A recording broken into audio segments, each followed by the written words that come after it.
Hey, everybody, and welcome back to Tarot for You 444. I'm so delighted you could join me because today I want to start the narcissism series, and this is going to be a series of videos which has a lot of information for people within the spiritual community who are trying to make sense of what's going on around them. So this may pertain to dating relationships. This may pertain to general relationships that you have with colleagues or even family members and friends. And I'm doing it as an audio series because I just feel as though it's going to give you more clarity. So rather than, me showing you, I don't know, pictures and diagrams and drawing and, putting distractions, I really feel that this audio series is going to be something that you can come back to. And, whether you're in a spiritual kind of relationship or not, this will make sense for you in some kind of way. So today's topic is with relation to the masks that narcissists wear.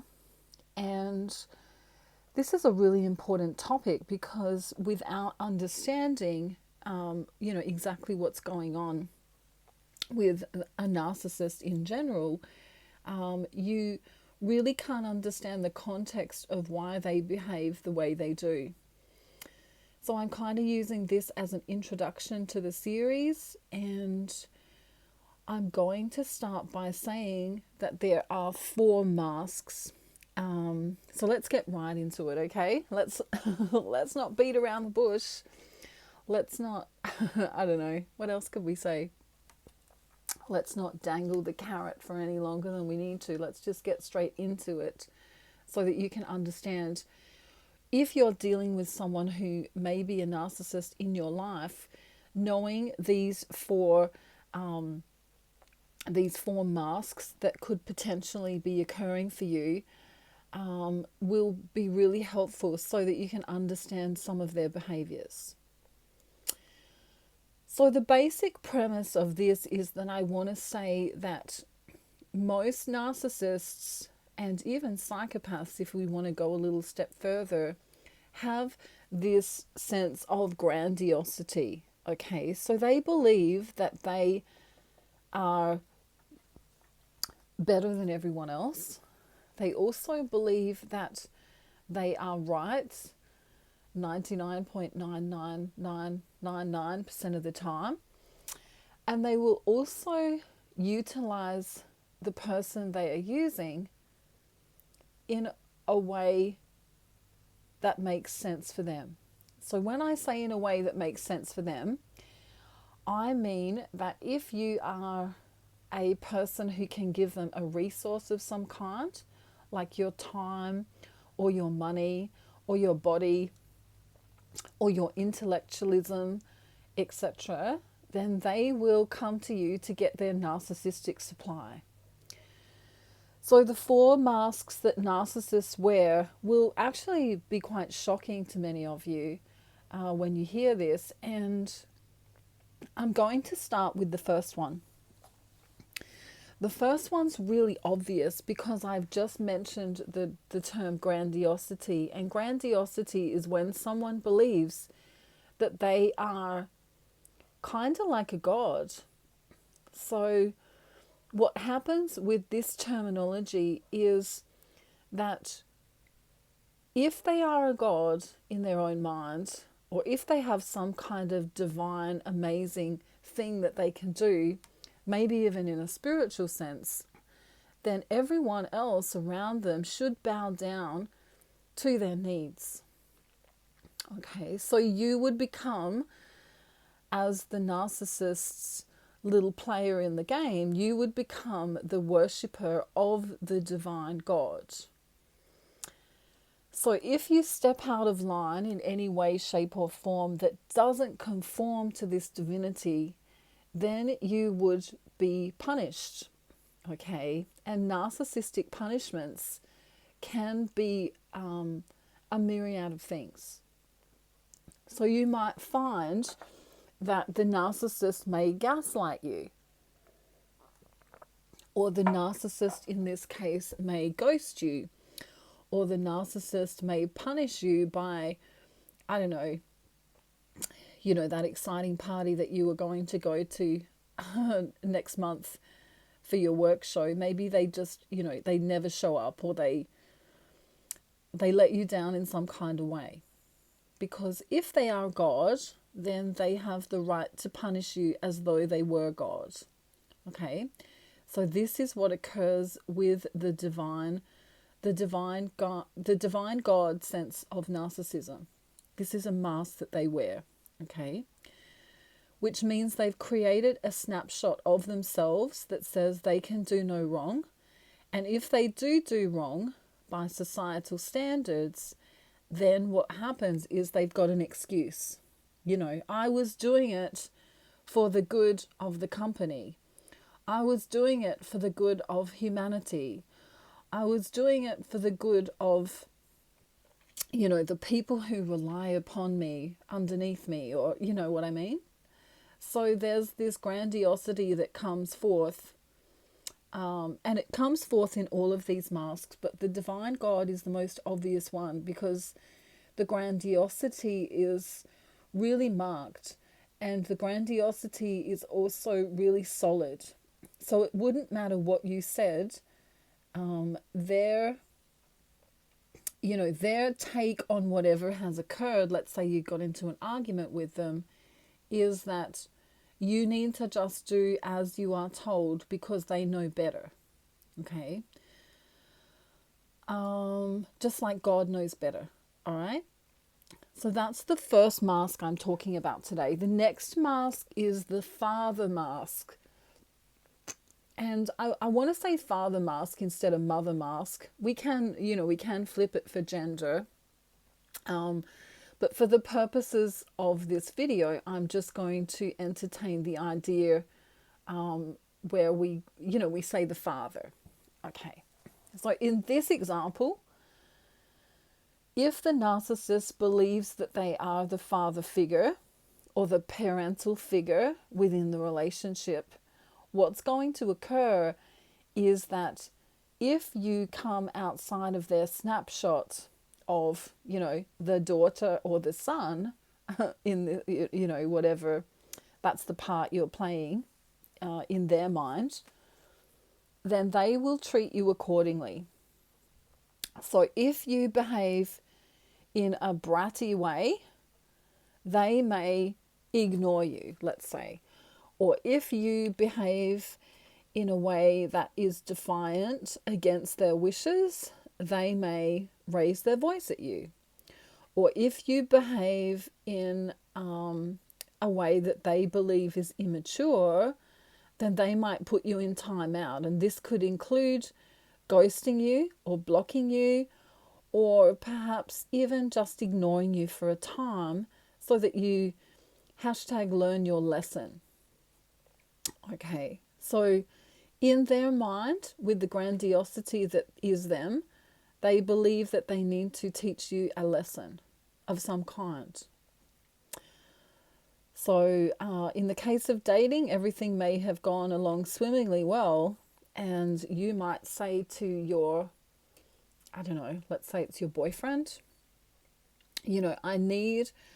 I need more communication. I need for us to communicate more regularly.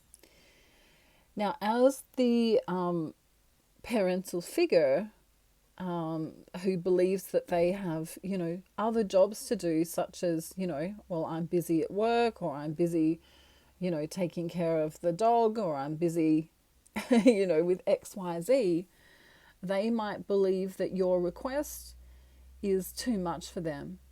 And so what they will do is they will make an excuse and say, well, obviously I've been working, so I can't be available to you 24 hours a day. Or obviously you don't understand how important my position is as a CEO in the company I work for. So you're just going to have to, entertain yourself while I'm not around, as examples.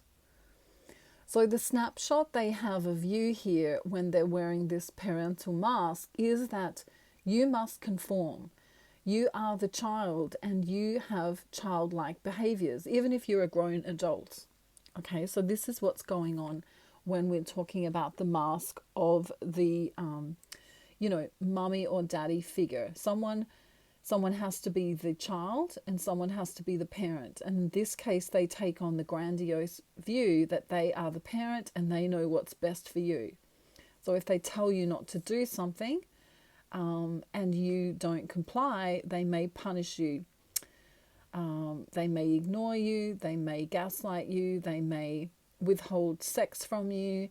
They may sabotage something that was important to you, and the list goes on. Okay. The next mask I want to talk about is the superhero mask. The superhero mask is an interesting one because the duality of the narcissist is really seen here, because on one hand, in the public eye or in the public arena, they are amazing. Hashtag amazing. They give to charity, or they I don't know, they're the coach of that football or basketball team, or they, I don't know, what else might they do? They are, running for mayor, right? They're doing all of these interesting things. And yet behind closed doors, they come back to being human. So what happens is that if you know someone who is of the superhero kind of mask, they will display amazing accolades out in public, or they will dress, immaculately, or they will, seem to have it all together. You may even see them making speeches or being involved in, local community events, or, something that gives them some kind of accolade in the public eye. And then behind closed doors, you'll see them perhaps coming undone or not coping or really struggling, because unless they're in the public eye doing something that gives them an accolade, they actually feel quite alone and quite lonely. So their behavior to you, if you know them on a personal level, may be quite different to what you would see them wearing, their mask out in the public arena. So that's a really interesting one. The final mask that narcissists wear is the child mask, or we could even call it the Peter Pan mask. So this is where, the narcissist takes on the child role and really expects everyone to bend to his will. So, you might see them having a tantrum if they don't get their own way. You might also see them making demands that maybe perhaps a child might make. So, if you don't come to the, party with me, I won't be in a relationship with you anymore. So you might see some kinds of bullying techniques. I'm just recording. So what's really interesting about the child and the mask is that we see a snapshot here of the narcissist being very, very childlike. Okay, so if the narcissist doesn't get their own way, they will have a tantrum. They may walk out. They may, even, get to the point of saying, if you don't do this, then I won't do that. It's kind of tit for tat. Okay, so this is one of the most interesting masks, because it allows the narcissist to continue doing whatever they're doing. So even if they've made promises or said something like, I'll always love you, or I'll always be there for you, or I'll always support whatever you need emotionally. And you could have a breakdown in front of them, and you might see them, start to leave or start to flee or start to abandon you when you need them the most. Because in this particular snapshot, they are looking for a parental figure. So it's quite the opposite when we were talking about, when they are the father figure or the mother figure. This is quite the opposite. And so if you are acting in any kind of way that makes them need to be responsible, we're going to find them abandoning ship or having a tantrum, which is really interesting because these masks still have a great deal of grandiosity. If you've ever seen a child, I don't know, let's say an 8-year-old child have a tantrum because mummy said that they can't, I don't know, go to the candy store or they need to leave, it's time to leave the playground, and they have a little hissy fit. This is also what's happening or occurring in adult life for these narcissists when they don't get their own way. So if they don't get their own way, they might cry, they might, I don't know, punch the wall, they might, have a little tantrum as though, like you'd imagine an 8-year-old child to do. So with all of these masks we've mentioned, we have 4 main ones, and the first one is the divine God, and the next one is the father and the mother. The third one is the superhero, and the fourth one is the child, or what we might call Peter Pan syndrome. And all of these denote some kind of grandiosity, and if you, as their friend or as their relationship partner or as their lover or as, someone, a family member or colleague even, if you don't fit into the snapshot and play the role that they need you to play, then you are going to see some very strange behaviors start to occur.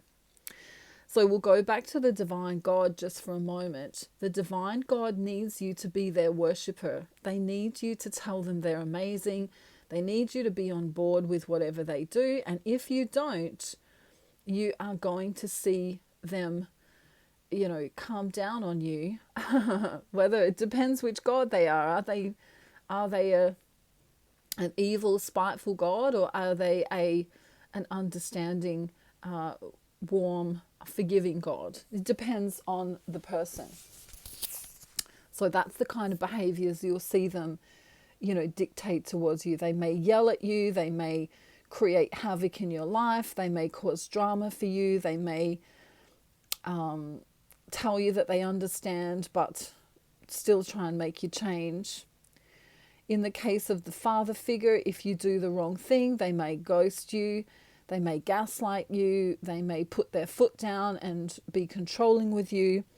And they may leave for a time or even ignore you, depending upon their idea of their fatherliness, okay? If that's even a word.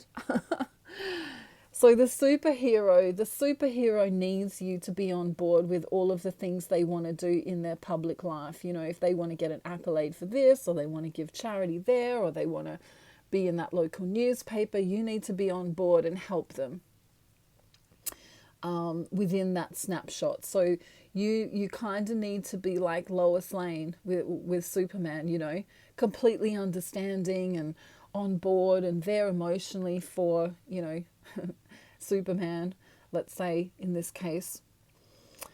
For the child, you would need to be a parental figure, but not a parental figure that is controlling, because remember, the narcissist, depending on what mask he's wearing, is still always, it's independent of what mask that the narcissist is wearing. There is still a grandiose nature to all narcissists. And so that would mean that you can be the nurturing, loving parent to the childlike version or Peter Pan version of the narcissist. But as soon as you put your foot down and be controlling, then you will see them walking away or having a tantrum or telling you that you're wrong, or, saying that it's not fair, you don't understand me, etc., etc. So how do you navigate this path with a narcissist? The best way is to, if you want to entertain their snapshot of themselves, it's quite easy, because you just buy into their fantasy, which would then be known as a shared fantasy between you and them. So their fantasy of themselves is literally in their imagination. This is how they see themselves. If you buy into that fantasy, then it's a shared fantasy. If you don't buy into that, then you are obviously against the narcissist, or trying to leave the narcissist, or not on board with the narcissist, and they would see you as, public enemy number one.